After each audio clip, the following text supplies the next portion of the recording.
This is the story of why I hate Christmas, told at the Flame in Vancouver.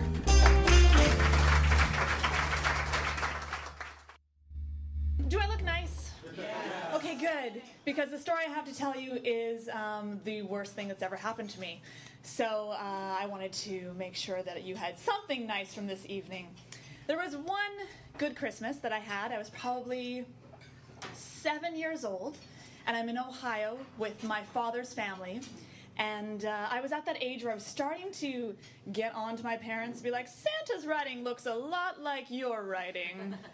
And I have younger cousins who were there that Christmas, and my parents devised this scheme. So Christmas Eve, late at night, I get woken up and I hear thump, thump, thump on the rooftop and a tingle, tingle, tingle of jingle bells.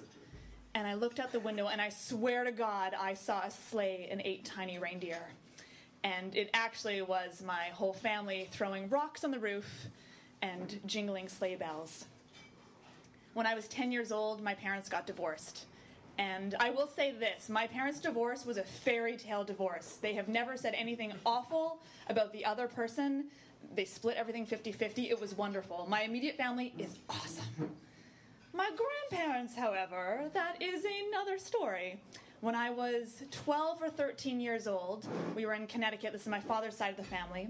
And we're fairly waspy in the fact that we don't ever raise our voices when we get angry. So when we do raise our voices, I know that something really terrible is happening. So I was 12 years old, and I'm upstairs. It's late at night, and I hear loud voices coming from the kitchen. It's my father and my grandmother, his mother. And I hear my father say to my grandmother, "She's not her mother." Yeah. So obviously, I was a lot like my mother, and my grandmother did not like my mother and took it out on me. Fast forward to Christmas 1998. So I'm in my first year of college, and my grandparents from Ohio came up to Calgary where we were living, and they were going to spend the first Christmas with us. It was just my brother, my father, my grandmother, and my grandfather. And from the get-go, they are not happy with the way that we run things at Chateau Bino. We didn't have placemats. Number one, that was awful. Our curtains were disgusting, and our guest room was not adequate. But Christmas, considering the fact that, we never really got along, it went okay. I had a part-time job at the mall, so I got to escape. My father, he works in commercial real estate, so he's an agent. If you don't work, you don't get paid. So he had to work a lot that year. This was not very good for them. And my brother was 16 years old, and he was a little computer hacker, so he was in the computer room the whole time. They did not like this, but Christmas Day actually was okay. For the first time ever, they got me gifts that I thought, oh, you actually kind of know what I'm about. I think I got the Rent soundtrack, and I was in theater school. I was like, hey, how do you know about that? Good job, grandparents. But then on December 27th, we went to the movies. And it was my father, my grandmother, my grandfather, and I. We saw Shakespeare in Love. So my little brother stayed at home on the computer because that was a chick flick, and he wasn't going to do that, which was fine. We get back from the movies, and being the 18-year-old that I am, I get on the phone with one of my best friends, Molly, and catching up, seeing how her Christmas is. And then I hear some loud voices coming from the kitchen.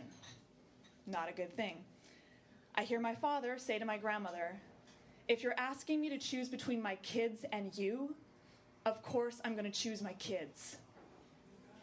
So, Molly, I gotta let you go. My father comes upstairs and he says to me, "I'm driving the grandparents to the airport. They're supposed to leave on the 29th. It's only 2 days away. We'll talk about this later. You may want to go downstairs and say goodbye." Okay. So I walk downstairs, which leads to the kitchen where they are, and I'm standing there, and there is big tension in the air.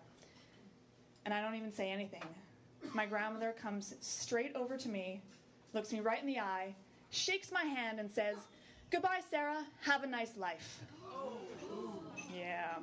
She then goes over to the computer room and does the exact same thing to my little brother. My father replies, "Nice, Mom. Great. Real nice. Thanks." And To this day, I have no idea what I did or what my brother did to deserve that behavior. I didn't speak to my grandmother for 5 years. I was the one that extended the olive branch to her, said, I hope that we can have some sort of communication. And we are still in touch. Obviously, it's not the best relationship in the world. And I still have no idea what it was that caused her to disown me 2 days after Christmas. So suffice it to say, my relationship with Christmas is a little bit strained. I avoid family Christmases like the plague. But I do have to thank my grandmother for one thing. Because Christmas, since then, has got a hell of a lot easier. Normally, it's just my father and I. We go to the movies. We laugh at people who fight over parking spaces, so they have to, get into the movie, get the best parking spot. They have to have the best day ever. Because to us, it's just another day. Normally, I go home to Calgary and I see my friends from high school and I go for coffee with them and we hang out, because Christmas now, for me, is about seeing people that I love and people that I know love me. So thank you, evil grandmother, for disowning me on Christmas, because now I truly know the meaning of the season. Thank you.